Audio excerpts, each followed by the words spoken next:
Ինչով է դա արդիական, ինչ հնարավորություններ կան դա իրագործելու, այսինքն թե քաղաքական, թե իրավական ասպեկտները, ինչ կարող ենք մենք ունենալ ակնկալել տեսականորեն այս գործընթացի արդյունքում, ինչ վտանգներ է այն իր մեջ պարունակում, ինչ հնարավորություններ այն մեզ տալի, այսինքն մի անգամ ամբողջական կերպով փորձենք այս խնդիրը վերլուծել, որպեսզի ցանկացած մարդու համար պարզ լինի, թե այս անվստահության գործընթացը ինչ առանձնահատկություններ ունի, որպեսզի հետագայում ցանկացած քննարկման ժամանակ մարդիկ այդ մասին խոսելուց ունենան բավարար իրազեկվածություն, թե քաղաքական, թե իրավական առումներով։ Պարզա մի բան, ինչով է այս թեմայի հրատապությունը ակտուալ։ Նիկոլ Փաշինյանը հայ ժողովրդի պատմության ամենամեծ թշնամին է, ես կարծում եմ, որ այլևս շատ քիչ մարդ է դրանում կասկածում, բոլորս համոզվել ենք, որ նա գիտակցված կերպով 2018 թվականին իրականացնելով այս համընդհանուր մասսայական խարդախությունը, շարլատանությունը, խաբեությամբ տիրացավ մեր ժողովրդի օրինական իշխանությանը, զավթեց այդ իշխանության բոլոր հնարավոր տեսակները, սկզբից Երևան քաղաքում, այնուհետև ազգային ժողովում, դե մինչ այդ զավթել էր նաև ուրեմն գործադիր իշխանությունը, այնուհետև հարձակում գործեց դատական համակարգի վրա, եւ դրանից հետո մեր վերջնականացնելով իշխանազավթման գործընթացը 2020 թվականին մեզ պետությանը, մեր ժողովրդին տարավ պատերազմի, գիտակցված կերպով այդ պատերազմը տարավ պարտության եւ հիմա մեզ կանգնացրել է այդ պարտության հետևանքների հետ եւ ամեն օր բերելով մեր առաջ նոր մարտահրավերներ, որոնք վտանգում են մեր պետության անկախ պետականության գոյությունը եւ մեր բոլորի ֆիզիկական գոյությունը, այսինքն նա օգնում է Ադրբեջանի եւ Թուրքիային ավարտին հասնել իրենց հանցավոր մտադրությունը, այն է վերացնել հայոց անկախ պետականությունը եւ բնաջնջել հայ ժողովրդին։ Հիմա այս արհավիրքին դիմակայելու համար ընդամենը մի բան է անհրաժեշտ, որպեսզի Նիկոլ Փաշինյանը այլևս չլինի Հայաստանի վարչապետ։ Հիմա բերեք տեսականորեն քննարկենք, թե ինչ է հնարավոր անել նրան վարչապետի պաշտոնից հեռացնելու, նրան վարչապետի պաշտոնում չունենալու, չտեսնելու համար եւ փորձենք գնահատել, թե դրանցից որն է ամենահնարավոր, ամենահավանական տարբերակը, իրականացնելով նաեւ փոքր պատմական էքսկուրս այդ հարաբերություններին։ Նիկոլ Փաշինյանը, եթե մնաց Հայաստանի վարչապետ, նա շարունակելու է կատարել Իլհամ Ալիևի եւ Ռեջեփ Թայիփ Էրդողանի պահանջները եւ հանգեցնելու է մեր պետության վերջնական կործանման։ Իսկ ինչ կարող է լինել, եթե նա չլինի Հայաստանի վարչապետ, որ դեպքերում է դա հնարավոր։ Տեսականորեն դրա համար գոյություն ունի 4 տարբերակ։ Առաջինը նրա մահն է, երկրորդը ձերբակալությունը եւ քրեական վարույթի նախաձեռնումը, երրորդը նրա հրաժարականը վարչապետի պաշտոնից եւ չորրորդը անվստահություն հայտնելու գործընթացը։ Հիմա փորձենք առանձին այս 4 բաղադրիչները դիտարկել։ Մահը։ Նիկոլ Փաշինյանի, ինչպես նաև ցանկացած այլ մարդու մահը որևէ մեկից կախված չէ։ Աստված է մարդուն կյանք տալիս եւ Աստված է որոշում, թե երբ պետք է նրա կյանքին, երկնային կյանքին հրաժեշտ տա։ Հետևաբար դա որևէ մեկից, որևէ անհատի գործողություններից կախված չէ։ Եթե ապավինենք բնությանը, ապա դա այս պահին ես կարծում եմ շատ քիչ հավանական տարբերակ է, որովհետև նա երիտասարդ է, դեռևս 49 տարեկան, դեռ հունիսին նոր պետք է լրանա նրա 50-ամյակը, ֆիզիկական նրա առողջական վիճակը չի հուշում, որ նա առաջիկայում առողջական հանգամանքների բերումով կարող է մահանալ։ Հետևաբար այս տարբերակը կարծում եմ քիչ հավանական է դիտարկել։ Ինչ վերաբերում է հնարավոր ներազդեցության իմաստով, դա էլ է կարծում եմ քիչ հավանական, որովհետև որպես վարչապետ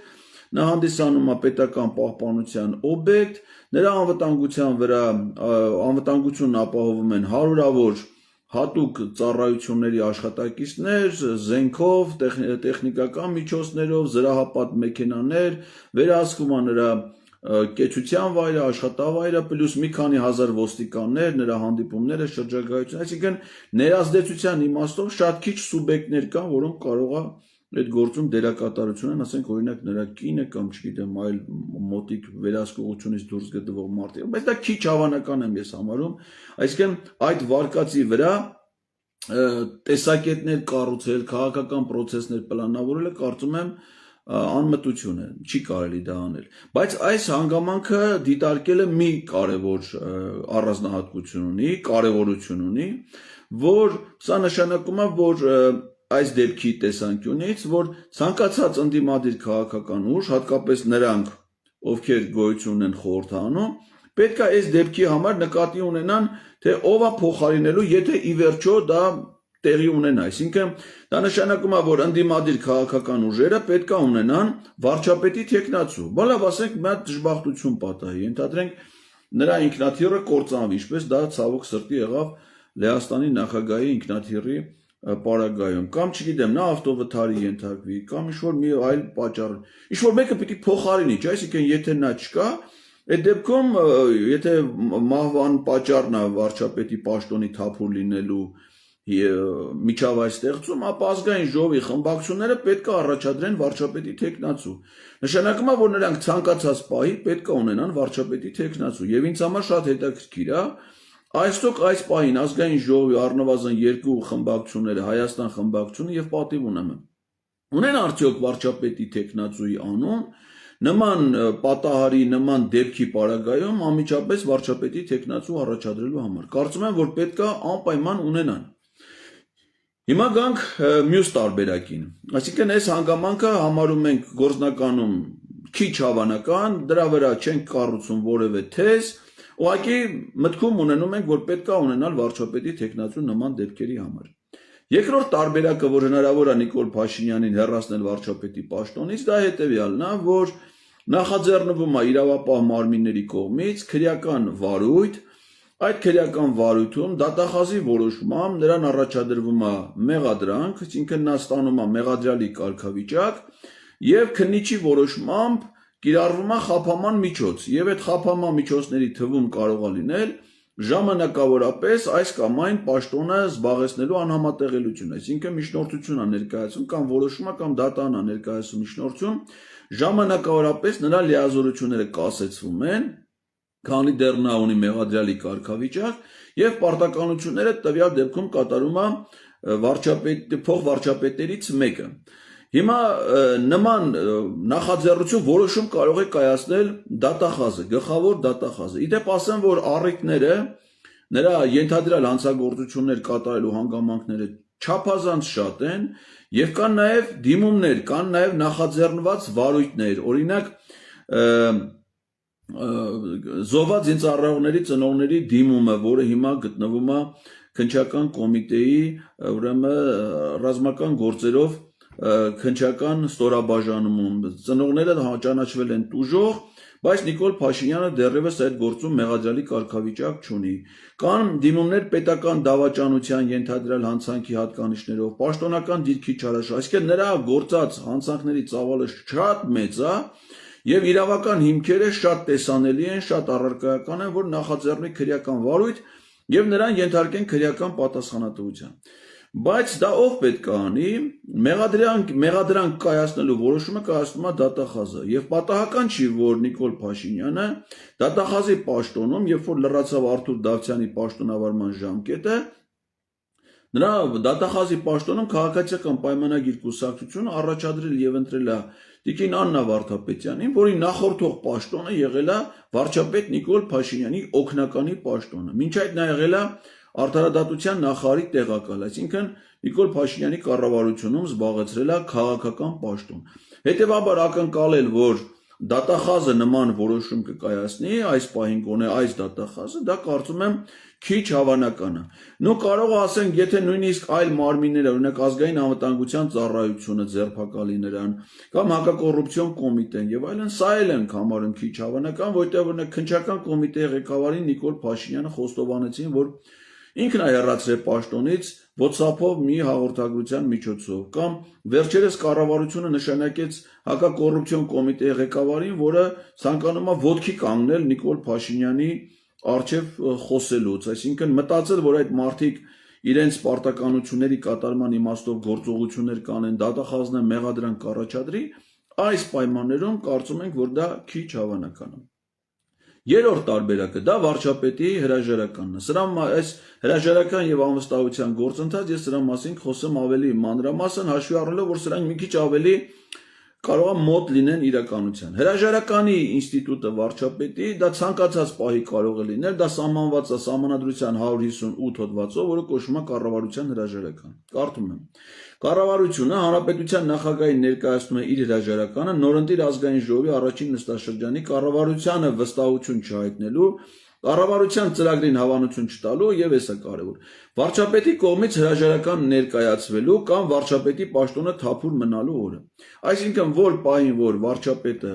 նախագահին ներկայացնում է հրաժարականի դիմում, այդ պահին կառավարությունը ամբողջ կազմով համարում է, որ ինքը ներկայացրել է հրաժարական։ Դա կարող է լինել ցանկացած պահի, այսինքն դրա համար որևէ ժամկետներ չկան։ Վարչապետը ընտրվելուց հետո էլ կարա ներկայացնի հրաժարական, հիմա էլ կարան ներկայացնի, անվստահության գործընթացի ժամանակ էլ կարող է ինքը ներկայացնի եւ այլն։ Իդեպ վարչապետի հրաժարականի ներկայացումը դա իր սեփական կամքով, իր քաղաքացիական գիտակցության արդյունքում կայացած որոշում է։ Ես օրինակ կբերեմ ձեզ մի քանի օրինակներ, եւ Նիկոլ Փաշինյանի պաշտոնավարման շրջանում այլ պաշտոնյաներ, վարչապետներ հրաժարականներ են ներկայացրել։ Ասենք օրինակ Վրաստանի նախկին վարչապետը հրաժարականը ներկայացրել այն ժամանակ, երբ որ իրենց կուսակցությունը անհաջողություն ունեցավ տեղական ինքնակառավարման մարմինների ընտրություններում։ Այսինքն գնացին ընտրության եւ չնայած ոչ բոլոր համայնքներում էին պարտվել, բայց քանի որ մի շարք համայնքներում ժողովուրդը իրենց կուսակցությանը քվե չէր տվել, վարչապետը հրաժարական ներկայացրեց, ասում է, եթե մարդիկ մեզ չեն վստահում, ի՞նչ տարբերություն։ Որ ընտրություն, համայնքային ընտրություններում չեն վստահում, թե համապետական ընտրություններում, վարչապետը հրաժարական ներկայացրել։ Այստեղ նման դեպքերում վարչապետը օրինակ նախորդ տարի 21 թվականին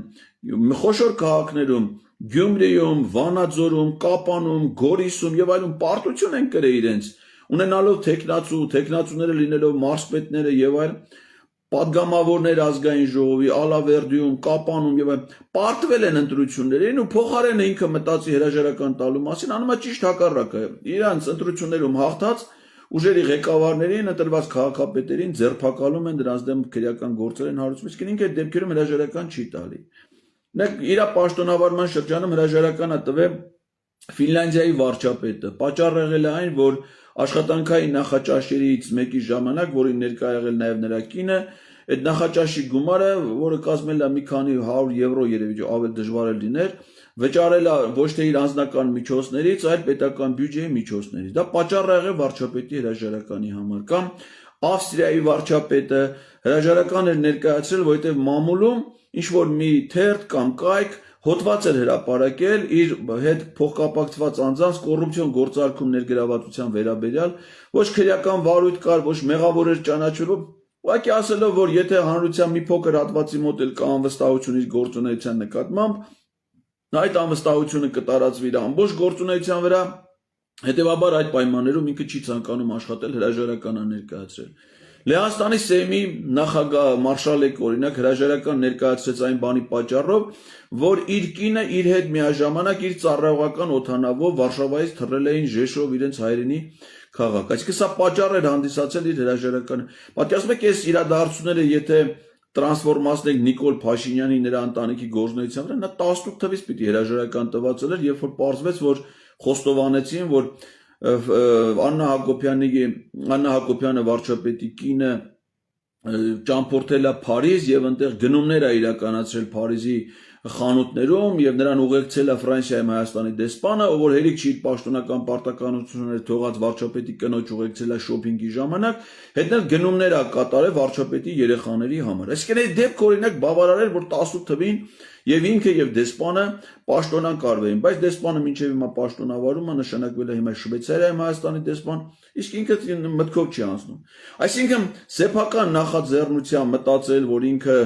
կորուստներ է բերել մեր երկրին, վնասներ է պատճառել միլիարդավոր դոլարների, իր գործունեության հետևանքով հազարավոր մարդիկ են մահացել, երիտասարդ մարդիկ, Պետությունը կորցրել է իր տարածքների մի զգալի մասի նկատմամբ վերահսկողություն, պետությունը հայտնվել է ծանր տնտեսական վիճակում, կուտակել է հսկայածավալ պետական պարտք եւ այլն, ձախողել է քաղաքականությունը բոլոր ոլորտներում եւ պետք է հրաժարական տա։ Այդ գիտակցումը նա չունի, այսինքն հետեւաբար ինքը իր սեփական կամքով չի կարող այդ որոշումը կայացնել։ Իդեպ ասեմ, երբ որ իրեն ասում են հրաժարական ներկայացրու, ինքը բերում է օրինակներ իր կեղծ հրաժարականների վերաբերյալ, մասնավորապես 18 թվի եւ 21 թվի, երբ որ ինքը հրաժարական ներկայացրեց ու չընտրվեց, որպեսզի լինի արտահերթ ընտրություն, այսինքն արհեստական ճգնաժամ ստեղծելը նա համարում է, որ ինքը հրաժարական է տվել, բայց այդ այսպես կոչված հրաժարականներից հետո ինքը շարունակեց մնալ վարչապետի պաշտոնում, ոչ մի վայրկյան չի եղել, որ Նիկոլ Փաշինյանը հրաժարական տա եւ շարունակի մնալ իր պաշտոնում։ Իդեպ ասեմ, որ ինքը աշխարհում կամ Հայաստանում միակ պաշտոնյանն է, որը հրաժարականից հետո շարունակել է պաշտոնավարել։ Մնացած բոլոր վարչապետները, բոլոր նախագահները, բոլոր նախարարները, ովքեր հրաժարական են տվել, նրանց լիազորությունները հրաժարականի պահից դադարել է։ Իսկ ինքը անընդհատ կերպով շարունակել է կատարել վարչապետի պարտականությունը։ Այսինքն դրանք կեղծ իմիտացիոն հրաժարականներ էին, որոնք նպատակը իշխանազավթումն էր, իշխանության ամրապնդումը։ Հիմա Նիկոլ Փաշինյանի հրաժարականի պահանջները հասարակության մեջ ձևավորվել է 2020 թվականի նոյեմբերի 9-ի լույս 10-ի գիշերվանից սկսած, երբ որ մարդիկ ինքնաբուխ հավաքվեցին կառավարության շենքի մոտ, ներխուժեցին կառավարության շենք, մի մասը գնաց ազգային ժողով, կառավարական ամառանոցներ, ինքը այդ ժամանակ այնտեղ չէր, ոչ աշխատավայրում, ոչ ամառանոցում, փախել էր, անհայտ էր նրա գտնվելու վայրը երկար ժամանակ, անհայտ էր նրա ընտանիքի անդամների գտնվելու վայրը, հետո պարզվեց, որ ինքը պաշտպանության նախարարությունում է, ասում էին իբր բունկերում, բայց հետո պարզվեց Դավիթ Տոնոյանի աշխատասենյակում, բայց դրա մասին չէր ասում, վախեցած, ճղճղում էր, ծղծղում, բայց հրաժարական անգամ չէր ներկայացնում, չնայած մարդիկ իրանից դա էին ակնկալում, դա էին պահանջում այդ ձախողման, այդ պատերազմի, դրա հետևանքների կապիտուլյացիայի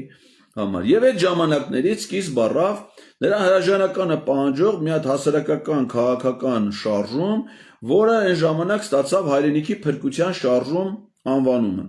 Այդ հայրենիքի փրկության շարժմանը ղեկավար մարմին էր ձևավորվել 17 քաղաքական կուսակցություններից, քաղաքական ուժերից, նրանց առաջնորդների, ակտիվ գործիչների մասնակցությամբ, որոնց թվում էր նաև խորհրդանում ուրեմն ներկայացված Բարգավաճ Հայաստան կուսակցությունը։ Եվ այդ շարժումը կազմակերպել էր հանրահավաքներ, անդադար փողոցային գործողություններ, նույնիսկ վրանային ճամբար էր դրվել Երևանի Բաղրամյան պողոտայում ազգային ժողովի շենքի դիմաց, Վազգեն Մանուկյան, Հայաստանի նախկին վարչապետ, նախկին պաշտպանության նախարար, ներկայացվեց որպես ապագա վարչապետի թեկնածու հնարավոր փոփոխության դեպքում, չնայած անվստահության գործընթաց այդ ժամանակ պաշտոնապես չի մեկնարկել եւ նույնիսկ այդ ժամանակ անվստահության գործընթաց չի իրականացվել։ Օդի մեջ հայտարարվել է, որ Վազգեն Մանուկյանը նախընտրելի վարչապետի թեկնածու է։ Ու այդ ժամանակ նաև վարչապետի հրաժարականն են պահանջել մի շարք ինստիտուցիոնալ մարմիններ, կարևորագույն հաստատություններ, հատկապես ուզում եմ առանձնացնել զինված ուժերի գլխավոր շտաբի ղեկավարությունը, մոտ 40 գեներալներ եւ սպաներ, ընդ որում կենտրոնական ապարատի զինված ուժերի առանցքային ստորաբաժանումների ղեկավարներ, ԳՇ պետը, դրա տեղակալները, բանակային զորամիավորումների հրամանատարներ, հայ-առաքելական սուրբ եկեղեցին, Հայաստանի գիտությունների ազգային ակադեմիան, Երևանի պետական համալսարանը իր գիտական խորհրդով, այլ բուհեր, դասախոսներ, բազմաթիվ կուսակցություններ, հասարակական կազմակերպություններ եւ այլն, համայնքների ղեկավարներ, հատկապես Սյունիքի մարզում գրեթե բոլոր համայնքների ղեկավարները պահանջում էին վարչապետի հրաժարական։ Բայց նա այդպիսի հրաժարական այդպես էլ չներկայացրեց եւ ցավոք սրտի այդ հրաժարականի պահանջողները հետ կանգնեցին ըստ էության իրենց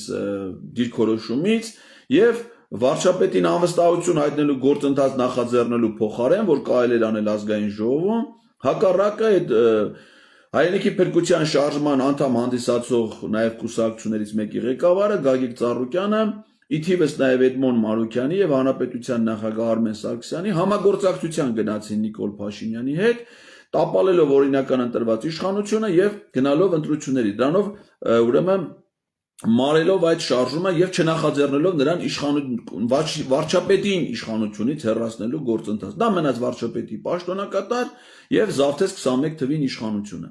Դրանից հետո վարչապետին անվստահության հայտնելու գործընթաց սկսեց Հայրենիք կուսակցության նախագահ ԱԱԾ նախկին տնօրեն Արթուր Վանեցյանը, հայտարարելով, որ ինքը կմնա փողոցում այնքան ժամանակ, քանի դեռ Նիկոլ Փաշինյանը չի հեռացել։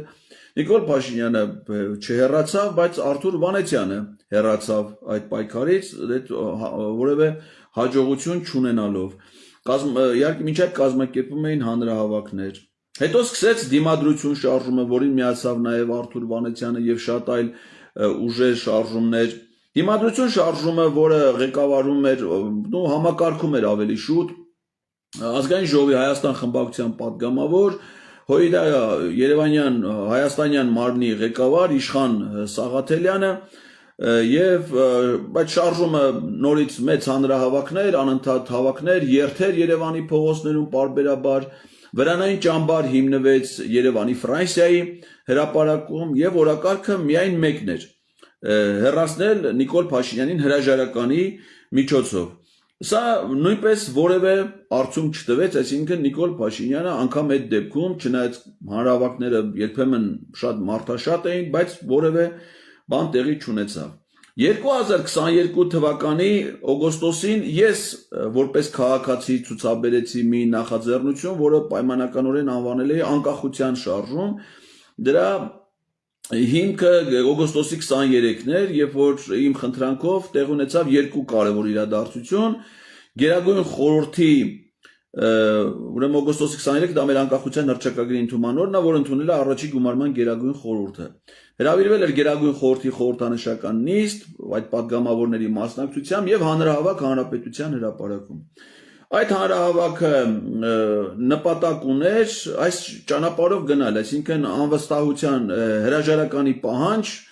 որը ես մտածում էի, որ կարող է լինել Նիկոլ Փաշինյանի ու իմ հանդիպման արդյունքում, այդ հանդիպումը չկայացավ, Նիկոլ Փաշինյանն այդ օրը Երևանում չէր, գնացել էր Գեղարքունիքի մարզ եւ նույնիսկ գիշերը չվերադարձավ Երևան, մնալով Սևանի կառավարական ամառանոցում։ Գլխավոր դատախազից այն ժամանակ Արթուր Դավթյանից էինք մենք պահանջում իրավական գործընթաց, որը չնախաձեռնվեց եւ դրանից հետո ես կոչ արեցի падգամավորներին, քանի որ դա արդեն իմ իրավասություններից դուրս էր, նախաձեռնել վարչապետին անվստահություն հայտնելու գործընթաց։ Մինչ այդ չէին կարող անել, այսինքն 2022 թվականի օգոստոսի 2-ից ունեին այդ իրավունքը, մի տարի պիտի լրանար վարչապետի պաշտոնավարումից հետո, եւ նրանք այնուամենայնիվ դա չարեցին։ Իսկ ինչ ստացանք մենք դրանից հետո 2022 թվականի օգոստոսի 31-ին Նիկոլ Փաշինյանը գնաց Բրյուսել, հերթական հանդիպում ունեցավ Իլհամ Ալիևի հետ։ Դրանից հետո սեպտեմբերի 13-ին Ադրբեջանը հարձակվեց Հայաստանի վրա, լայնածավալ հարձակում, Ջերմուկ քաղաքի երետակոծում, ուրեմն Գեղարքունիք, Վայոց Ձոր, Սյունիքի մարզերից հարձակում, եւ դրա հիման վրա Նիկոլ Փաշինյանը ստիպված եղավ այդ ուժի սպառնալիքով հոկտեմբերի 6-ին 22 թվականի Պրահայում ստորագրել երկրորդ կապիտուլյացիոն փաստաթուղթը, որով առաջին անգամ Արցախը ճանաչեց Ադրբեջանի կազմում։ Այսինքն, եթե անվստահության գործընթացը լներ օգոստոսի 23-ին, եթե նախաձեռնել էինք հանրահավաք, 24-ին սկսեր, մեծ շանս կար կամ հնարավորություն կար օգոստոսի 31-ին Նիկոլ Փաշինյանը չլներ Հայաստանի վարչապետ եւ չլնեին նաեւ այդ հետագա զարգացումները։ Բայց դա տեղի ունեցավ։ Դրա հետևանքով Արցախը հայտնվեց շրջափակման մեջ եւ 2023 թվականի օգոստոսի սեպտեմբերի ժամանակ, երբ որ Արցախը արդեն Ադրբեջանը հարձակվեց Արցախի վրա, Հայաստանում ինքնաբուխ Երևանում հավաքներ տեղի ունեցան հանրապետության հրապարակում եւ այդ ժամանակ ձևավորվեց մի ինքնահռչակ մարմին, որը կոչվում էր Ազգային կոմիտե։ Ազգային կոմիտեի կազմում հայտարարեցին, որ ընդգրկված են 5 քաղաքական գործիչներ, որոնցից երկուսը խորհրդարանական Հայաստան եւ պատիվ ունեմ խմբակցությունների ներկայացուցիչներ, մասնարարպես ազգային կոմիտեի կազմում էին Վազգեն Մանուկյանը, Իշխան Սաղաթելյանը Հայաստան խմբակցությունից, Հայկ Մամիջանյանը պատիվ ունեմ խմբակցության ղեկավար եւ երկու այլ գործիչներ Ավետիք Չալաբյան եւ Անդրանիկ Թևանյան։ Այս կոմիտեն ինքնահռչակ այս մարմինը ըստ էության տապալվեց հենց այդ հանրահավաքի օրերին, այսինքն Արցախի բռնի տեղահանության, ցեղասպանության օրերին նրանք ոչ մի գործնական քայլ այդպես է չնախաձեռնեցին, հանրությանը համախմբելու այդ ժամանակ նույնպես ազգային ժողովը չնախաձեռնեց վարչապետին անվստահություն հայտնելու գործընթաց եւ դա նույնպես տապալվեց 2022-ից 24 թվականներին եղել է նաեւ միասին շարժումը, որի այլընտրանքային հասարակական քաղաքական նախաձեռնություն, որի կազմում եղել են 21 քաղաքական կուսակցություններ, ՀՀԿ-ներ, գործիչներ, որոնք նույնպես որևէ արդյունք չեն ունեցել։ Այսինքն մենք կարող ենք ասել, ամփոփելով այս մասը, որ վարչապետին անվստահության հայտնելու նախաձեռնություններ 2020 թվականից եղել են բազմաթիվ, բայց դրանցից ոչ մեկը բնականաբար հաջողությամբ չի փսակվել եւ դրանց արդյունքում անգամ անկախ դրանց մասշտաբներից, դրանց մեջ ներգրավվածությունից որևէ արդյունք դա չի տվել։ Չասեմ, որ եւս մի մեծ նախաձեռնություն եղավ նաեւ 2024 թվականին, դա մեր սրբազան պայքարն էր, որ Բագրատ Սրբազանի նախաձեռնությամբ Տավուշ անուն հայրենիքի շարժումը հասավ Երևան եւ նույնպես առաջի պահանջը, որ Բագրատ Սրբազանը մայիսի 9-ին դրեց Հանրապետության հրապարակում, ժամանակ տվեց մինչեւ ժամը 8-ը, հետո մի քիչ ավելացրեց այդ ժամկետը, որ պիտի Նիկոլ Փաշինյանը հրաժարական տա, բայց նա հրաժարական չտվեց։ Այսինքն Նիկոլ Փաշինյանը հրաժարական չի տալիս ոչ իր սեփական գիտակցությամբ, որպես պետական քաղաքական գործիչ, հասկանալով ինչ աղետ է բերում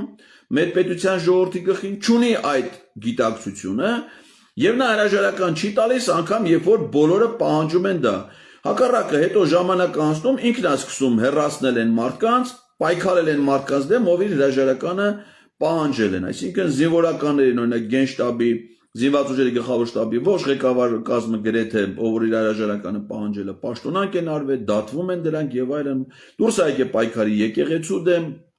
եւ այսպես շարունակ։ Հիմա ստացվում է, որ մեր այս 4 հիմնական տարբերակներից մեզ մնացել է միակ հնարավոր տարբերակը նրան պաշտոնից հեռացնելու, դա անվստահություն հայտնելու գործընթացն է։ Հիմա դրա մասին վարչապետին անվստահություն հայտնելու իրավական կարգավորումը ամրագրված է Սահմանադրության 115 հոդվածում։ Այն ասում է հետևյալը. վարչապետին անվստահություն հայտնելու մասին ազգային ժողովի որոշման նախագիծ կարող են ներկայացվել падգամավորների ընդհանուր թվի առնվազն 1/3-ը միայն այն դեպքում, եթե որոշման նախագծով միաժամանակ առաջարկվում է նոր վարչապետի թեկնածու։ Երկրորդ կետը վարչապետին անվստահություն հայտնելու մասին ազգային ժողովի որոշման նախագիծը քվեարկության է դրվում այն ներկայացվելուց ոչ շուտ, քան 48 եւ ոչ ուշ, քան 72 ժամ հետո։ Որոշումն ընդունվում է падգամավորների ընդհանուր թվի ձայների մեծամասնությամբ անվանական քվեարկությամբ։ Որոշման ընդունման դեպքում համարում է, որ վարչապետը հրաժարական է ներկայացրել։ Այդ դեպքում ուրեմն վարչապետին կարելի է անվստահություն հայտնել նրա նշանակումից ոչ շուտ, քան 1 տարի հետո։ Այսինքն 2022 թվականի օգոստոսի 2-ին Նիկոլ Փաշինյանը դառել է վարչապետ, 2021 թվականի օգոստոսի 2-ին։ 2022 թվականի օգոստոսի 2-ից նրան կարելի է հրաժարական ներկայացնել։ Եվ ասում եմ, որ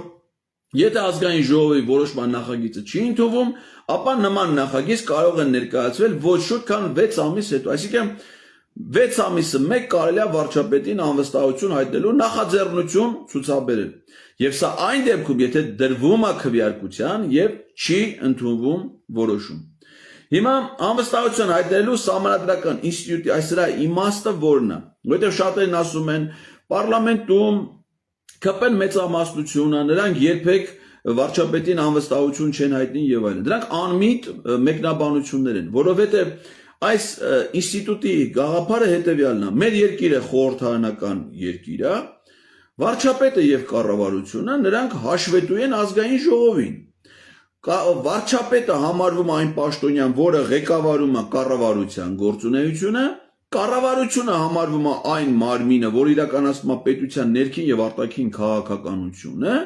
եւ դա պիտի իրականացնի միայն իր գործունեության ծրագրի հիման վրա։ Իսկ իրականացնում է դա կառավարության ծրագրին համապատասխան թե ոչ, որը հաստատում է ազգային ժողովը։ Պետք է վերահսկի ազգային ժողովը։ Հետևաբար ազգային ժողովի պարտականությունն է վերահսկել կառավարության գործունեությունը, եւ եթե արձանագրվում են այդ ծրագրից գործունեության ծրագրից շեղումներ, այս ինստիտուտը անվստահության դրա համար է։ Եվ ինչի ասում մի տարի հետո, որովհետև մի տարի պիտի կառավարությունը աշխատի, որպեսզի ազգային ժողովը հասկանա ծրագրին համապատասխան է գործում թե չէ։ Օրինակ հիմա հենց այս պահին ազգային ժողովում, հանձնաժողովներում քննարկվում է 2024 թվականի բյուջեի կատարման հաշվետվությունը։ Սա առիթ է, եթե ազգային ժողովը տեսնում է, որ կառավարությունը բյուջեն չի կատարել, թերություններ ա ունեցել իր ծրագրի կատարման իմաստով, կարա նախաձեռնի վարչապետին անվստահություն հայտնելու գործընթաց։ Խոսքը վերաբերում է ազգային ժողովին։ Իսկ ազգային ժողովը դա ոչ թե խմբակցություններն են, այլ կազմված է 101-ից ավել պատգամ, մեր հիմիկվա ազգային ժողովը 107 պատգամավորից։ Իսկ ամեն պատգամավոր գործում է ինքնուրույն, ես դրա մասին կասեմ, այսինքն 2004 թվականից 22 թվականից ներողություն, ազգային ժողովը ոչ միայն կարող է, այլ պարտավոր է վարչապետին եւ կառավարության անվստահություն հայտնել, որտեղ իրենք տեսել են, արձանագրել են, որ կառավարությունը շեղվում է իր ծրագրից։ Նայեք, Սահմանադրության հոդված 94-ը ներկայացուցչական մանդատ։ Պատգամավորը, իսկ ամեն մի պատգամավոր առանձին վերցրած ներկայացնում է ամբողջ ժողովրդին, կաշկանդված չէ հրամայական մանդատով, առաջնորդվում է իր խղճով ու համոզմունքներով։ Սա յուրաքանչյուր պատգամավորյա վերաբերում, անկախ դրանից, թե պատգամավորը որ խմբակցության կազմում է ընդգրկված։ Պատգամավորը որոշումներ է կայացնում ինքնուրույն, նրա որոշումները կարան տարբերվեն խմբակցության դիրքորոշումից, մյուս պատգամավորների դիրքորոշումից, եւ ամեն մեկը պիտի հաշիվ տա։ Պատգամավորը նաեւ հանրային ծառայող է, պետական, քաղաքական պաշտոն զբաղեցնող ըստ հանրային ծառայության մասին օրենքի։ Հետևաբար նա ունի ոչ միայն պաշտոնական լիազորություններ, իսկ պարտականություններ։ Պարտականությունների մեջ է մտնում վերահսկել կառավարության գործունեությունը եւ անհամապատասխանություններ ունենալու դեպքում կատարել դրանից բխող քայլեր, այսինքն կառավարությանը տվյալ պահին անվստահություն հայտնելը դա մեր յուրաքանչյուր պատգամավորի, բոլոր 107 պատգամավորների պարտականությունն է։ Չնայած Սահմանադրության մեջ գրած չէ, որ իրենք պարտավոր են անվստահություն հայտնել, բայց ասում է, որ իրենք վերահսկելու պարտականություն ունեն եւ իրավունք ունեն անվստահություն հայտնեն։ Այսինքն ստացվում է, եթե ազգային ժողովը հետևում է կառավարության գործունեությանը, տեսնում է, որ նրանք իրենց պարտականությունները չեն կատարում եւ անվստահություն չի հայտնում, նշանակում է, որ ազգային ժողովը վստահություն է հայտնում կառավարության գործունեությանը։ Դրա համար այս պահին, ինչքան էլ մեր պատգամավորների համար հաճելի է դա լսելը կամ տհաճ, մենք ունենք իրավական իմաստով արձանագրում։ Նիկոլ Փաշինյանը այս պահին վայելում է ազգային ժողովի բոլոր 107 պատգամավորների վստահությունը, որովհետև անվստահություն հայերեն բառի եզրույթի հակառակ հականիշը, այսինքն հականիշը, դա վստահությունն է։ Հիմա օրինակ այսօր մենք նայում ենք ազգային ժողովում հարց ու պատասխանի ժամանակ ոնց են ընդդիմադիր պատգամավորները հարցեր տալի Փաշինյանին, երբեմն սուր հարցեր, այո, դա մենք լսում ենք, բայց դա քննադատական խոսք է վստահության մթնոլորտում, որովհետև եթե նրանք ի վերջո կարծում են իրանց հարցադրումների էության, որ վարչապետը անում է հակառակ բաներ, քան նշած է կառավարության ծրագրում, նշանակում է հենց այսօրվա հարց ու պատասխանը պետք է լինի առիթ, որպեսզի ազգային ժողովի հենց այն պատգամավորները, ովքեր հարց էին տալի Նիկոլ Փաշինյանին, սկսեն նրան անվստահություն հայտնելու գործընթաց։ Ցավոք սրտի դա չեն արել։ Չեն արել 2022 թվականի օգոստոսի 2-ին, ինչից հետո տեղի ունեցած իրադարձությունը, ասեցի, դա հոկտեմբերի 6-ի կապիտուլյացիան էր։ Կարող էին անել 2023 թվականի փետրվարին, չեն արել։ Այդ ժամանակ արդեն Արցախը գտնվում էր շրջափակման մեջ։ Այսինքն Արցախի շրջափակման օրերին ազգային ժողովը չի նախաձեռնել կառավարության անվստահություն հայտնելու գործընթաց։ Հաջորդ հնարավորությունը, եթե սկսեին ու չստացվեր, կլներ 2023 թվականի օգոստոսին։ Այդ ժամանակ արդեն Ադրբեջանը դրան չարեցին, Ադրբեջանը հարձակվեց Արցախի վրա եւ տեղի ունեցավ Արցախի ամբողջական հայաթափումը եւ ցեղասպանությունը։ Դրան հաջորդեց Գրանադայի հայտարարությունը հոկտեմբերի 5-ի։ Հետո կարային անեն 2024 թվականի փետրվարին, չարեցին, դրան հաջորդեց Տաուշից տարածքների հանձնումը Ադրբեջանին։ Հիմա ինչ էին ասում մեր այս ընդդիմադիր պատգամավորները։ Մենք հիմա ամեն ինչ ես այսօր մանրամասը կներկայացնեմ, որ որևէ մեկի մոտ հարցեր չառաջանա, այսինքն այս չի, որ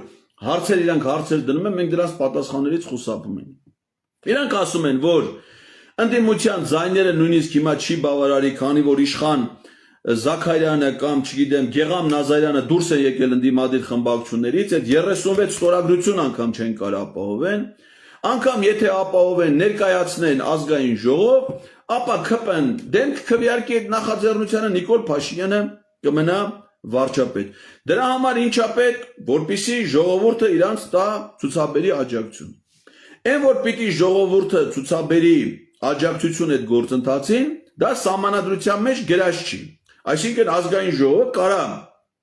եւ պարտավոր է անվստահության գործընթաց սկսի, անկախ դրանից փողոցում մարդիկ կլինեն, թե չէ։ Բայց մարդկանց ելնելը բնականաբար աջակցություն կլինի այդ գործընթացը ապահովելու համար։ Եվ պարզվում է, որ մեր падգամավորները դա նաև գիտակցում են, բայց չեն անում։ Օրինակ, 2022 թվականի սեպտեմբերի 13-ին, երբ որ Ադրբեջանը հարձակվեց Հայաստանի վրա, այդ ժամանակ զոհված զինծառայողների ծնողներ եւ հարազատներ ազգային ժողովի մոտ կազմակերպեցին բողոքի գործողություն, անժամկետ գործողություն։ Ես էլ էի դրան մասնակցում։ Գիշերը մենք անցկացրեցինք ազգային ժողովի մուտքի մոտ։ Հետո սեպտեմբերի 14-ին 15-ին Նիկոլ Փաշինյանը սկսեց իր խայտառակ ելույթները ազգային ժողովում եւ ինքնաբուխ մարդիկ այդ օրը ինձ ձերբակալեցին դիմակավորված ոստիկաններ, տարան ոստիկանության բաժին եւ այլն։ Հետո ինքնաբուխ մարդիկ երեկոյան հավաքվեցին ազգային ժողովի շենքի մոտ։ Դա երևս այդ պահին մինչեւ Տավուշ անուն հայրենիքի ուրեմն շարժումը սա երևս ամենամեծ հանրահավաքն էր այս ամբողջ շրջանում։ Տասնյակ հազարավոր մարդիկ հավաքվել էին ազգային ժողովի շենքի մոտ։ Այնտեղ էին ազգային ժողովի բոլոր ընդդիմադիր падգամավորները,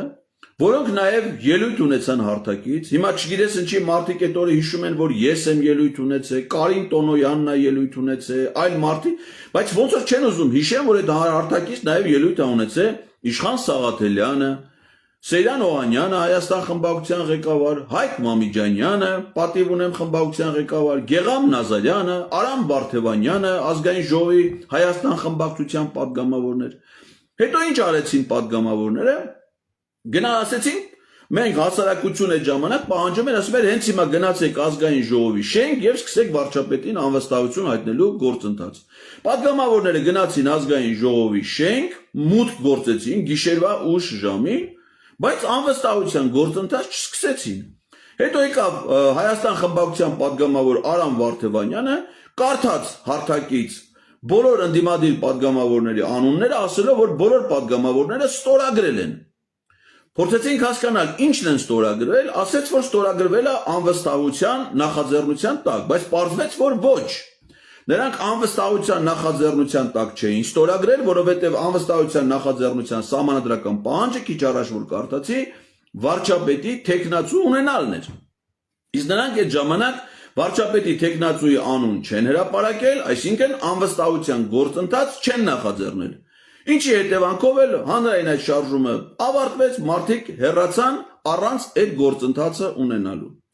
Սա մի դեպք, երբ որ հանրությունը դուրս է եկել փողոց, աջակցել է падգամավորներին, որ նրանք սկսեն անվստահության գործընթաց, բայց նրանք դա չեն արել։ Մյուսը դա եղել է 2024 թվականի մայիսին, երբ որ Սրբազան պայքարի արդյունքում Բագրատ Սրբազանի առաջնորդությամբ տեղի է ունեցել թերևս ամենամեծ հանրահավաքը։ Դա եղել է 2024 թվականի մայիսի 9-ին։ Իսկ ինչ ա եղել դրանից առաջ։ 2024 թվականի մայիսի 2-ին ազգային ժողովի Հայաստան խմբակցության падգամավոր Հայաստանյան Գերագույն մարմնի ներկայացուցիչ Իշխան Սաղաթելյանը, որը նույնպես հաճախ խոսում այս թեմայով, Facebook-ում կատարել է հետևյալ գրառումը, որից անվստահության գործընթացին վերաբերող մասը ես հիմա կկարդամ ամբողջությամբ։ Նա գրում է. Ինչու հենց հիմա չի նախաձեռնում իմպիչմենտի գործընթաց։ Ուշադրություն, սա մայիսի 2-ն է, Սրբազանի մայիսի 9-ի հանրահավաքից ընդամենը 1 շաբաթ առաջ։ Իշխան Սաղաթելյանը գրում է. այս պայքարի տրամաբանական ավարտը կարող է դառնալ ազգային ժողովում իմպիչմենտի գործընթացի նախաձեռնումը, սակայն ժամանակից շուտ այդ գործընթացի նախաձեռնումը եւ այն երաշխավորված տապալման տանելը մենք անթույլատրելի ենք համարում։ Մենք կգնանք այդ գործընթացին, երբ փողոցում կլինի անհրաժեշտ եւ բավարար ուժ ժողովրդի կամքն արտահայտելու համար։ Ուստի առաջիկայում բոլորիս քայլերը պետք է ուղղված լինեն այդ ուժի կուտակմանը։ Ես հասկացա, երբ որ այդ գրառումը կարդացի, որ ազգային ժողովում ընդդիմադիր խմբակցությունները, առնվազն Հայաստան խմբակցությունը, արդեն ունի վարչապետի որոշակի թեկնածու, որոշման նախագիծ հիմնավորում, որ ասում է ցանկացած պահի մենք կարող ենք դա սկսել։ Իսկ եթե մեկը գրում է, որ իրանք այդ գործընթացը կարող են սկսել, նշանակում է ծանոթ է դրա պայմաններին, որոնցից է նաև վարչապետի թեկնածուն։ Եվ իրեն մնում էր, որ չնայած նորից եմ ասում, սահմանադրությունը տես պահանջ չուներ, բայց ասում մենք այդ գործընթացը կսկսենք այն պահին, երբ փողոցում կլինի անհրաժեշտ թվով բավարար ուժ ժողովրդի կամքն արտահայտելու համար։ Բագրատ Սրբազանը ոչ մի անակնկալ, ոչ մեզ, ոչ պատգամավորներին չի մատուցել։ Նա իր երթը Տավուշից, Կիրանցից սկսել է մայիսի 4-ին, հայտարարելով, որ մայիսի 9-ին ինքը լինելու է Երևանում Հանրապետության հրապարակում։ Եվ իր խոստմանը համաձայն, չնայած շատ արագ էր քայլում, բայց երթուղին կազմակերպվել այնպես, որ մայիսի 9-ին Բագրատ Սրբազանը եւ տասնյակ հազարավոր մարդիկ հավաքվեցինք Հանրապետության հրապարակում։ Այդ ժողովրդի ուժը ակնկալվող կար, պահանջը կար, բայց մեր հարգարժան պատգամավորները այդպես էլ սկսեցին վարչապետին անվստահություն հայտնելու գործընթաց։ Եվ եթե այդ պայքարը, այդ ուժը քաղաքական ձևակերպում չի ստանում, մարդիկ չեն կարող ամիսներ անցկացնել փողոցներում, օրեր անցկացնել փողոց, դա վերջ ի վերջո պիտի ունենա քաղաքական լուծում։ Եվ ժողովուրդը հավաքվել է դրսում եւ ակնկալում են, որ պատգամավորները պիտի դրան տան քաղաքական լուծում, այդպես էլ դա չի ունենում։ Եվ ինչը հաջորդում դրան, Տավուշի հանձնումը Ադրբեջանին։ Եվ հիմա եկել ենք հասել ենք հիմա այս պահին մարտի 26-ն է,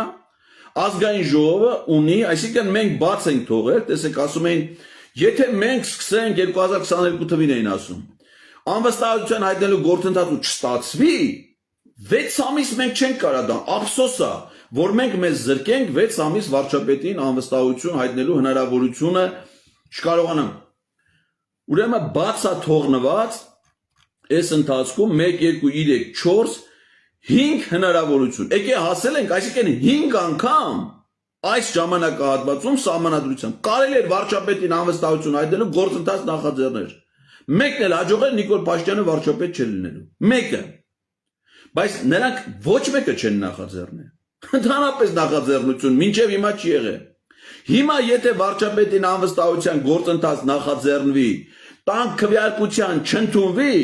դեռ մի հնարավորություն էլ կլինի մինչև 26 թվականի ընտրությունը 2025 թվականի այս տարվա օգոստոսին,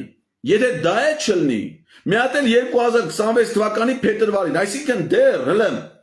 այս պահին 3 հնարավորություն կա, եթե գործընթացը տապալվի։ Իսկ եթե հաջողվի, նշանակում է Նիկոլ Փաշինյանը այլևս վարչապետ չի։ Հիմա որպիսի դա հաջողի, այսինքն այդ հնարավորությունը քննարկվի, նախ այդ գործընթացը պետքա լինի։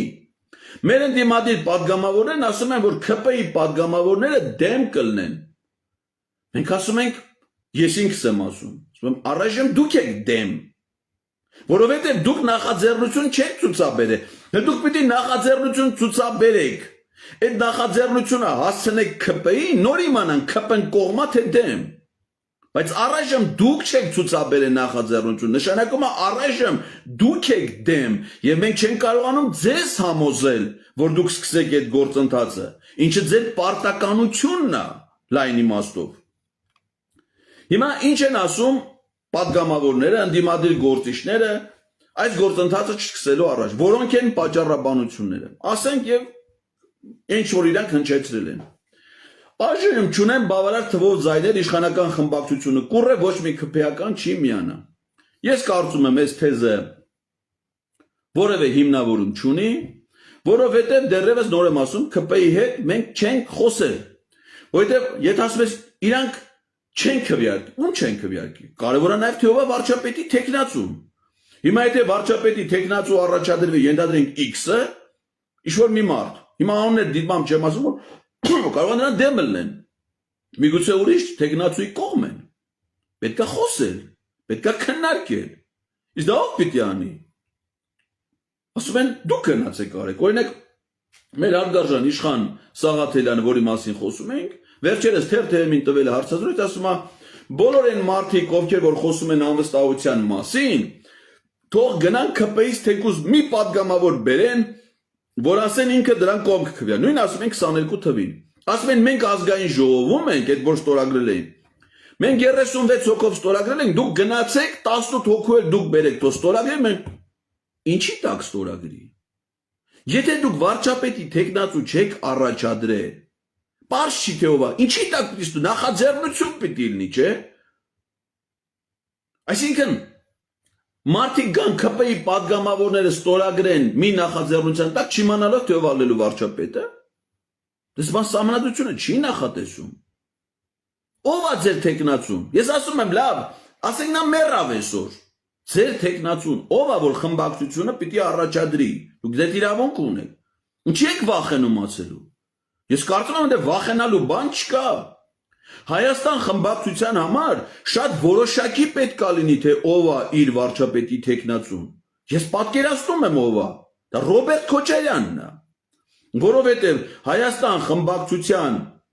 դաշինքի առաջի համարը առաջնորդողը եղել է Ռոբերտ Քոչարյանը։ Ընտրական օրենսգրքում էլ ասվում է, որ ցանկացած ցուցակի առաջի համար դա վարչապետի տեխնացու է։ Ինչի չեք առաջադրում ձեր առաջնորդին։ Եթե չեք առաջադրում, ուրեմն դուք չեք ուզում, որ ինքը լինի վարչապետ։ Լավ, կարակ ինքը կարա չուզենա, հրաժարվի, ասի ես չեմ ուզում։ Դուք կարակ իրան նպատակ, դա էլ է նորմալ։ Ուրիշին առաջադրեք։ 2022 թվականի օգոստոսի 23-ը հանրահավաքի ժամանակ ես ինչ ասում եմ, դա ձեր իրավունքն է, պատգամավորներն իրանք են որոշում ում առաջադրեն։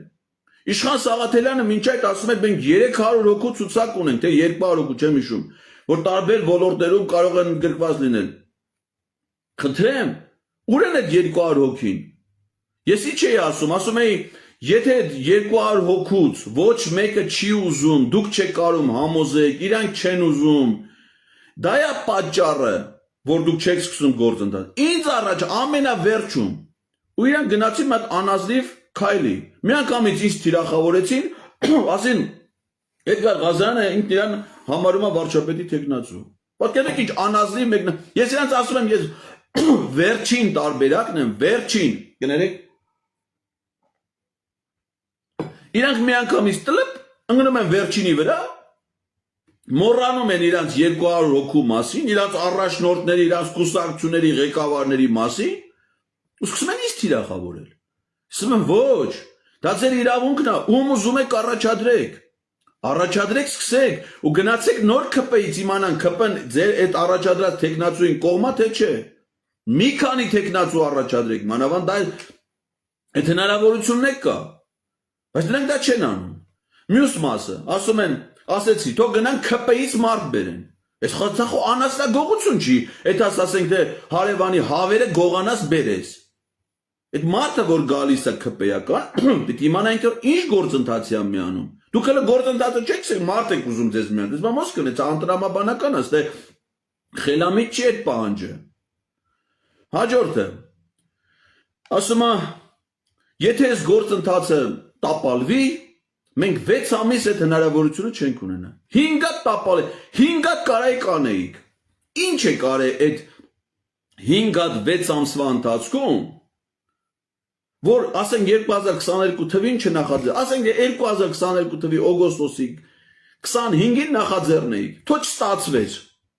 Այդ 6 ամիսը ինչ էիք պլանավորել, ինչ էիք ուզում, ինչ էիք նախատեսել, որ ասենց 6 ամիսները անցան ու դուք ոչ մի բան էլ չարեցիք։ Հիմա էլ են անցնում, հիմա էլ չեք ուզում անեք։ Ոչ մի բան էլ չունեն անելու։ Ընդհանրապես թույլ են տալի, որ Նիկոլ Փաշինյանը պաշտոնավարի, Իսկ պաշտոնավարը նշանակում է կատարի Ալիևի պահանջները։ Եվ վերջին վարկածը, որ եթե հանկարծ մենք այդ գործընթացը նախաձեռնենք ու հաջողություն չունենա, Նիկոլ Փաշինյանի իշխանությունը կամրապնդվի։ Ով ասում։ Ով ասում։ Ով այդ հաշվարկարը, ով ասում, որ ավելի չի թույլա։ Մի հատ հիմա անենք, մի քանի քպեական падգամավոր, եթե միացավ, չմիացավ, տեսնենք ինչ ալում, ժողովուրդը համախմբի, կարող է միանգամից է ստացվում, հա։ Ես ասում եմ, հնարավոր է, որ դու ներդրումներ անես, ջանքեր գործադրես, փող ծախսես, կազմակերպական էներգիա ծախսես, արդյունք չունենաս, նույնիսկ վնաս կրես, դա հնարավոր է, բայց անհնար է, եթե դու ոչինչ չանես, ունենաս արդյունք, դա բացառվում է։ Հիմա բերեք մի հատ անենք, եթե չստացվի, նատելոկոստոսին կանենք, չստացվի փետրվարին կանենք, բայց մենք շանս կունենանք, որ դրանցից գոնե մեկը կարա ստացվի։ Իսկ եթե դուք չեք անում ոչ մի բան, ինչ է ալնում։ Նա մնում է վարչապետ։ Վերջ։ Այսինքն, եթե նույնիսկ ձախողումը լինի, ելքը պարզ է, չէ, Նիկոլ մնում է վարչապետ։ Բայց եթե հաջողությունը լինի, հեռացվում է, չէ։ Բայց ինչի՞ չեք ուզում փորձեք, գոնե մի անգամ, մի տարբերակ փորձեք դրան իշխանությունից հեռացնել։ Ես անկեղծ ասած այդ բացատրությունը չունեմ եւ մինչեւ հիմիկվա այսիմ լսած այս տեսակետներից ոչ մեկը ես խելամիտ ու հիմնավոր չեմ համարում։ Երբ որ մեզ հայտարարվեց այս ուղիղ եթերի մասին, երբ որ ես դրել էի, Նարեկն էլ Մայլյան գրեց, որ ուրեմն այս եթերը լինելու է, քաղաքացիներ եղան, որոնք հարցեր էին բարձրաձայնում եւ կա մի քաղաքացի Facebook-ով ինձ գրել է, ինձ թագ արել ավելի շուտ, Փայլակ Չոբանյան, որը 5 հարց է առաջադրել, ես հիմա կփոս դա համարելով որպես քաղաքացու հարց, ընդ որում խելամիտ հարցադրումներ են, կարծում եմ դա կարող է շատերին հետաքրքրի, ես կարդամ այդ հարցերը եւ փորձեմ պարզաբանել, իսկ ինչ կարա մտածի քաղաքացին այս գործընթացի վերաբերյալ։ Ինչ ասում Փայլակ Չոբանյանը։ Ինչպես եք պլանավորում ժողովրդին փողոց հանել մի ծրագրի շուրջ, որի մեխանիզմն իրավական եւ քաղաքական առումով չի կարող աշխատել։ Այսինքն ինքն էլ այն կարծիքին, որ սա չաշխատող մեխանիզմ է։ Եթե իմպիչմենտն իրական հնարավորություն լիներ, ապա անդիմությունը դեռ 22 թվականից կփորձեր այն կիրառել։ Կա նաև նախորդ տարվա փորձը, երբ պահանջում էինք նախաձեռնել իմպիչմենտի գործընթաց, սակայն դա այդպես էլ տեղի չունեցավ։ Նույնիսկ երբ դա պահանջում էինք փողոցում։ Սա ցույց է տալիս, որ ընդդիմությունը կամ չի ցանկանում, կամ պարզապես անհնար է գտել բավարար քվեներ իմպիչմենտի նախաձեռնության համար։ Ինչով է այժմյան իրավիճակը տարբերվում, որ դարձյալ փորձում ենք նույն մեթոդը։ Հարգարժան պարոն Չոբանյան եւ սիրելի քաղաքացիներ, ովքեր կիսում են այս հարցադրման էությունը։ Նիկոլ Փաշինյանին անվստահության հայտնելու գործընթաց դեռ տեղի չի ունեցել, որպեսզի մենք իմանանք, թե նախորդ անգամվա համեմատ հիմա ինչով է տարբերվում։ Իրավիճակը միշտ նույնն է, բայց երբևէ դա տեղի չի ունեցել։ Հիմա ասում ենք դա իրատեսական չի։ Ինչ գիտեք, որ իրատեսական չի։ Այսինքն դուք են կարծիքին եք, որ Նիկոլ Փաշինյանը կփեն մեծամասնությունը եւ իրենք այդ որոշումը չեն կայացնի։ Նորից պիտի վերադառնա մեր ընդդիմադիր գործիչներին, այսօր մի քիչ կարող է արդեն երրորդ անգամ եմ տալի մեր հարգարժան Իշխան Սաղաթելյանի անունը, որին անձնապես հարգում եմ, բայց այդ մոտեցումները, տեսակետները պարզապես չեմ ընդունում։ Երբ որ ձևավորվեց այս հիմիկվա ազգային ժողովը, ազգային ժողովի կանոնակարգ սահմանադրական օրենքը պահանջում էր, որպեսզի ազգային ժողովի մի փոխնախագահ եւ հանրաժողովի նախագահներ լինեն ընդդիմությունից։ Եթե ԿՊ-ն կողմ չքվեարկեր, նրանք չէին ընդունում, որովհետեւ միայն երկու խմբակցությունների ձայները բավարար չէր։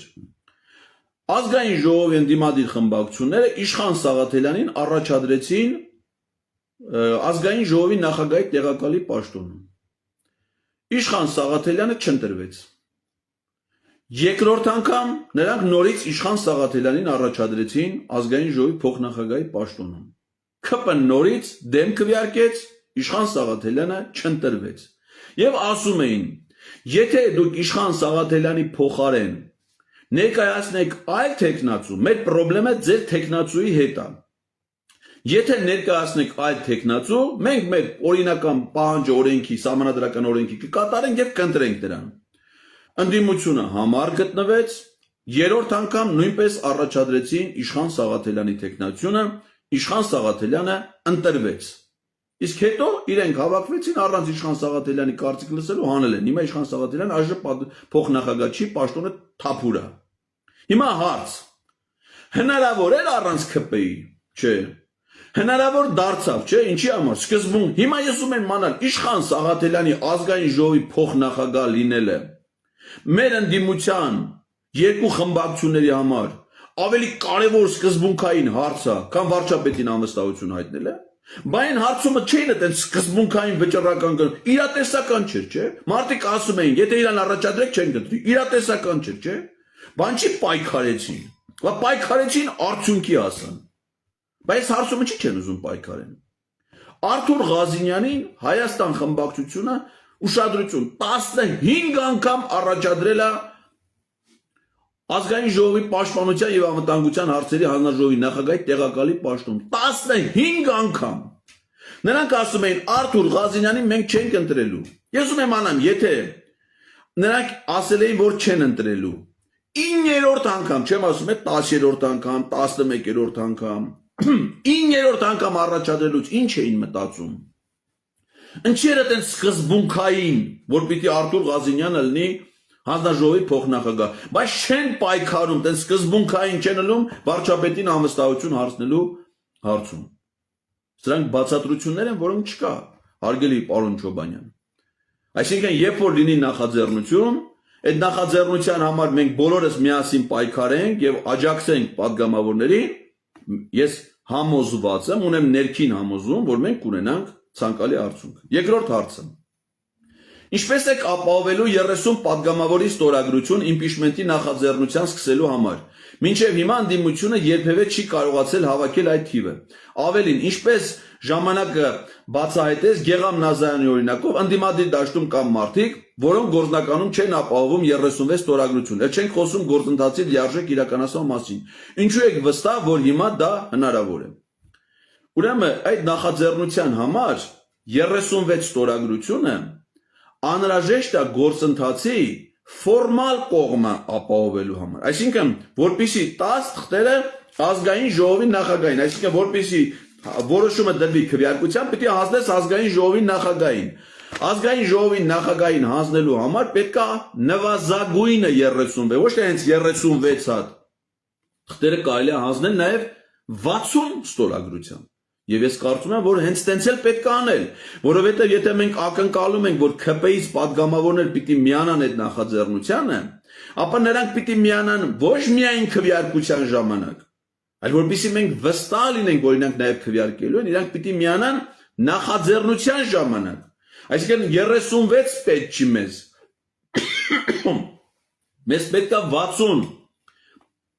որովհետև որոշման ընդունման համար պետք է 54 կողմ ձայն։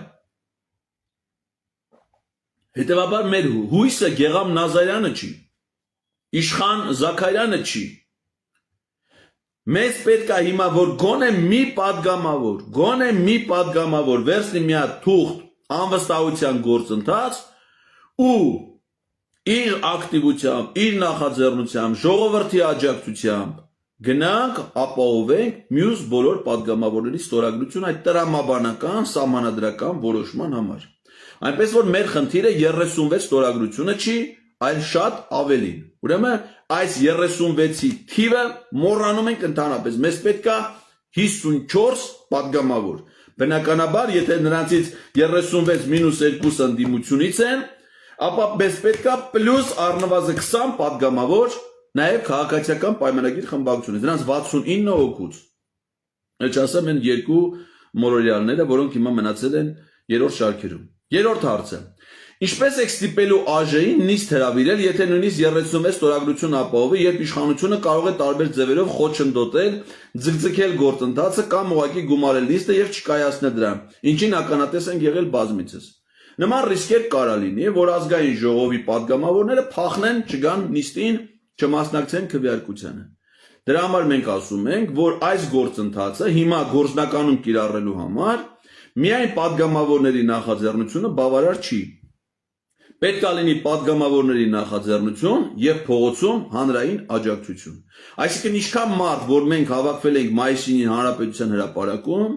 այդքան մարդ, 10 այդքան մարդի գնանք ազգային ժողովի բակում նստենք, մեզ պետք չի ազգային ժողովի շենքի վրա հարձակվել, մեզ պետք չի որևէ մեկի քիթը արունոտել, մեզ պետք չի որևէ մեկի հետ վիճաբանել, ոստիկանների հետ զրույցի բռնվել, ասել որ դուք Թուրքիա եք ծառայում, ձեր կերածի մեջ այդպես բաներ պետք չի ասել։ Պետք մենք ուղղակի նստում ենք ազգային ժողովի բակում, հանգիստ, խաղաղ, ցույց տալու համար, որ մենք աջակցում ենք այդ գործընթացին։ Իրանք չեն կարող հաշվի չնստել ժողովրդի կամքի հետ։ Այսինքն փողոցային պայքար պլյուս անվստահության գործընթաց։ Այս երկուսը միաժամանակ են այդ խնդիրը լուծելու։ Եթե անվստահության գործընթաց չկա, հանրահավաքները անմտություն են հիմա։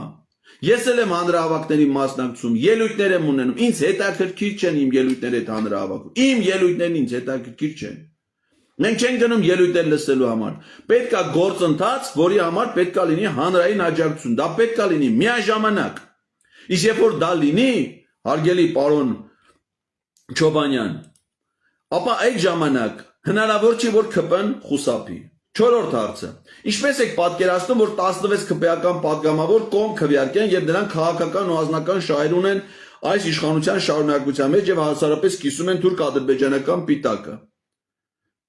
Իսկ ով ասում, որ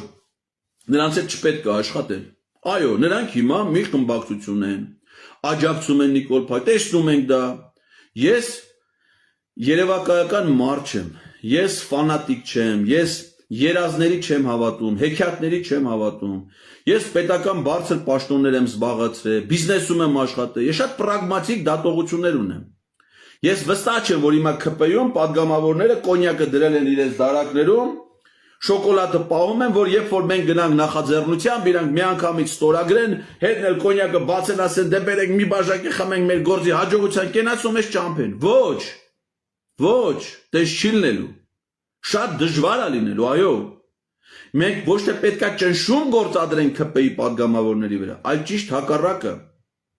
Ժողովրդական լայն զանգվածներով նրանց ազատենք այն ճնշումներից, որի տակ իրանք հիմա գտնվում են։ Իմ նեմնիմի ոդքասթի ժամանակ, երբ որ հյուրեր Հովիկ Աղազարյանը,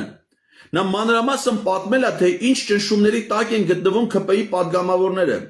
որ նրանց ստիպում են որոշումներ կայացնել, հանձնարարականներ գալի հեռախոսների վրա ստեղ գնալ, ստեղ չգնալ, սենց քվեարկելն է։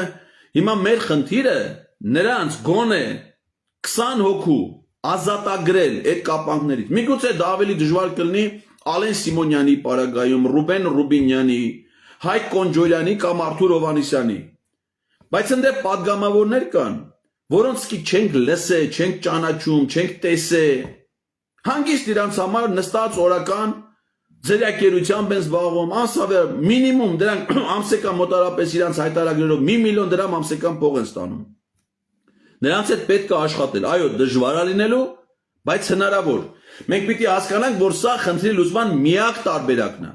Հետևաբար մեր բոլոր ջանքերը, բոլորիս բոլոր ջանքերը պետք է ներդնենք այդ խնդրի լուծման համար։ Հակառակ դեպքում դրանք կմնան։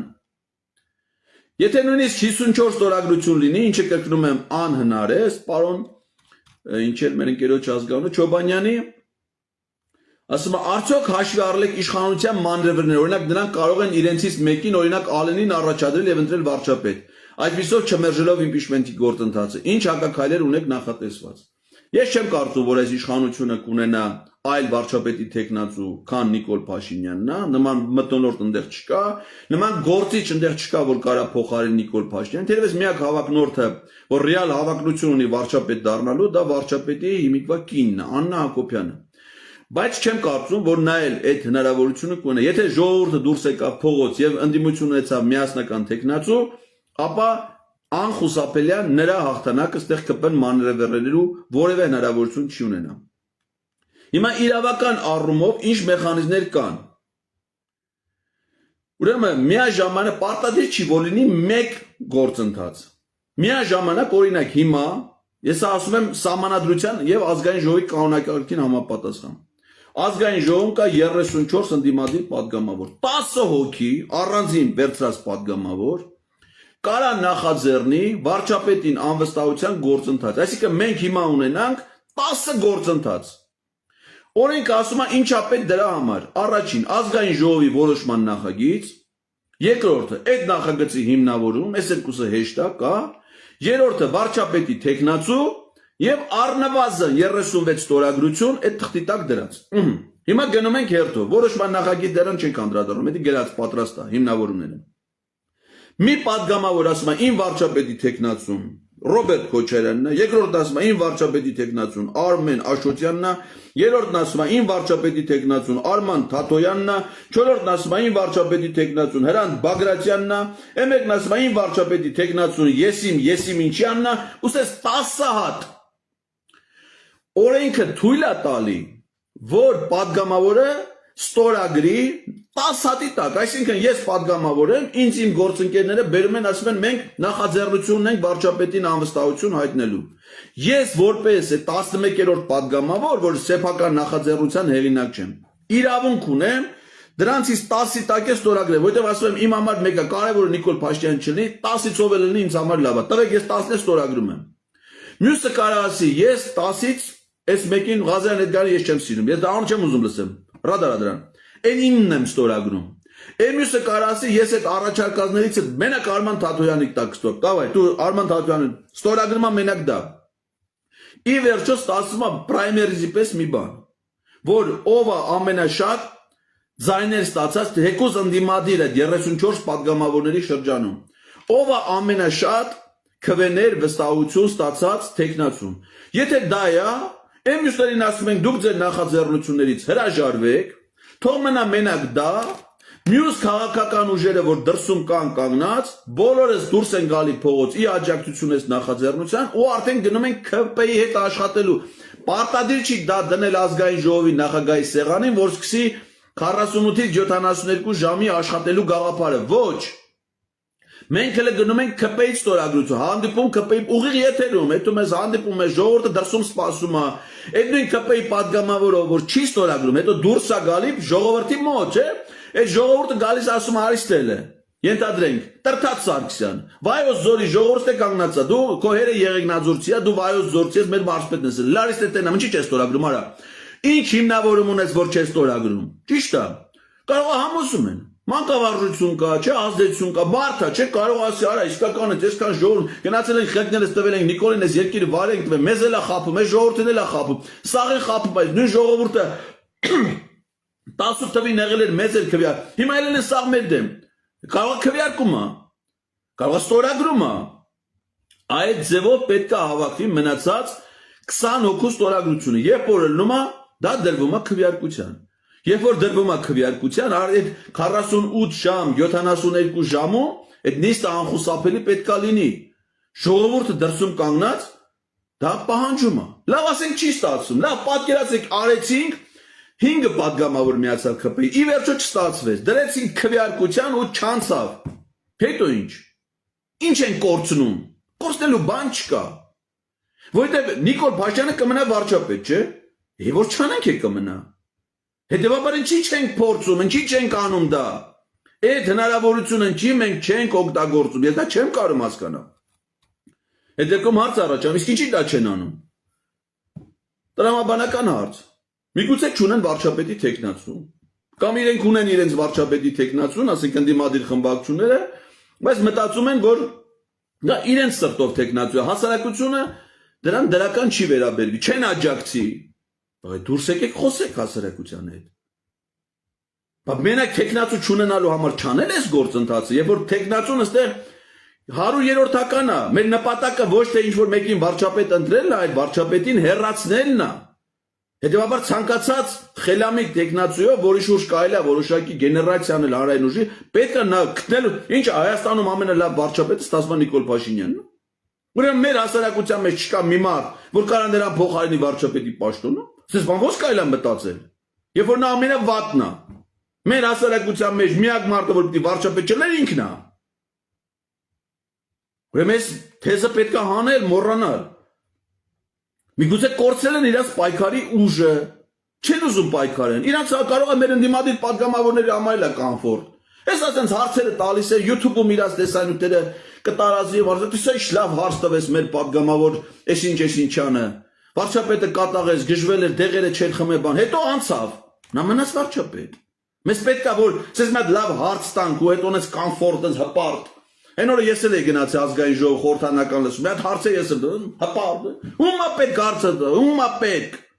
Գործընթացը չէ կարևոր։ Այսինքն պետքա պայքարել, պետքա ջանք գործադրել, առանց դրա արդյունք հնարավոր չի ակնկալել։ Միգուցե իրանք կորցել են իրանց պայքարի ուժը։ Պետքա մենք իրանք ստիպենք, որպեսզի իրանք մտնեն ֆունկցիոնալ դերի մեջ։ Մինչև կոմֆորտ է, դու ազգային ժողով, խաղաղ, հանգիստ, ապահով, փողել են ստանում, ճամփորդումել են։ Իրանք հետո մենք քպեականները ճամփորդելու ալենի պատվիրակության կազմում։ Մեզ ասում են գնացեք քպես մարդ բերեք։ Արա քպները դուք եք առավոտի ցիրիկուն։ Դուք պիտի խոսեք։ Բայց դրանց հետ պիտի խոսեք։ Այդ ձեր գործն է, բա մենք ձեզ ընտրել ենք, որ դուք դա անեք, բայց դուք մեզից ինչով եք տարբերվում։ Բա 21 տվին մենք Հայաստան դաշինքին կամ պատիվ ունեմին, ինչի համար ենք ընտրել։ Ընտրել ենք իշխանությունից Նիկոլ Փաշինյանին հեռացնելու համար, այսինքն դուք դրանից բացի ինչով ուզում եք ոչ մի բանով չպիտի զբաղվեք։ Բայց դուք հակառակն եք անում, սիրելի պատգամավորներ։ Դուք ամեն ինչ անում եք բացի Նիկոլ Փաշինյանին իշխանությունից հեռացնելու։ Դուք հնարավորություն ունեք նրան անվստահության հայտնելու գործընթացը չեք սկսում, բայց մնացած ամեն ինչ անում եք, ելույթ եք ունենում, հարցազրույց եք տալի, գործուղման եք գնում։ Այնինչ պետք է դրանցից ոչ մեկը չանել, մենակ սա անել, իսկ սա չեք անում։ Հեսա բացատրություն չունի։ Միգուցե վախենում են պատասխանատվությունից, միգուցե չեն ուզում այդ մարդիկ գան իշխանության։ Ես օրինակ դրան ավելի շատ եմ հավատում։ Գիտակից են հասկանում են, ասում են, եկա երկիրն ավերվել է, այս երկիրը քանդվելու է։ Հիմա գանք իշխանության անվստահություն հայտնենք, ենթադրենք մեր ինչ անը, մեր առաջնորդը, մեր մեծ դառնա վարչապետ, Ադրբեջանը քարցակի պատերազմ կլինի, Սամվել Շարամանյանի օրը կգնենք։ Հենց ժողովուրդը կլիկ ասարեն ելի խաղաղություն էր ուզում։ Դուք եկաք պատերազմը բերեք, երկիրը կորցրած դուք եք։ Հիմա ո՞նց է, չէ՞ տարան Արցախը հոկտեմբերի 6-ին ճանաչեց Ադրբեջանի կազմում, Արցախը հայտնվեց շրջափակման մեջ, պաշտպանության բանակը լուծարին։ Արայք Հարությունյանը Իլհամ Ալիևի պահանջով հրաժարական տվեց, Սամվել Շարամանյանը պիտի ինտերվեր Արցախը պիտի նախագահ ունենա։ Ասի Սամվել Շարամանյանն է մեղա, եկեք թող ստորագրեց։ Կարող է մենք ենք ստորագրել, ինքն է ստորագրել։ Հիմա նույնը վախենում են կարող է սրանից։ Հայաստանից է նույն բանը, բայց դա բացատրություն չունի, որովհետև դա լինելու է, չէ՞, փոփոխության իմաստը դա կանխելն է։ Եթե դա լինելու է, դա միևնույնն է լինելու է, սա շանս է կանխելու դա։ Հետևաբար պետք է ստանձնել այդ պատասխանատվությունը։ Բայելով, եթե ոչ քաղաքական ուժերը, բայելով, եթե ոչ մեկը մեր հասարակությունից։ Հետևաբար սա էլ բացատրություն չունի։ Իսկ դրա փոխարեն մեր ընդդիմադիր դաշտը ինքն է քայքայվում։ Նայեք ինչ է կատարվում այսօր խորհրդանում։ Հայաստան խմբակցություն։ Հայաստան դաշինքը ստեղծվել է երկու կուսակցությունների միավորումից։ Հայ հեղափոխական դաշնակցություն եւ Վերածնվող Հայաստան։ Վերածնվող Հայաստան կուսակցությունը դուրս է եկել պարլամենտից իր ղեկավարով եւ մի շարք պատգամավորներով։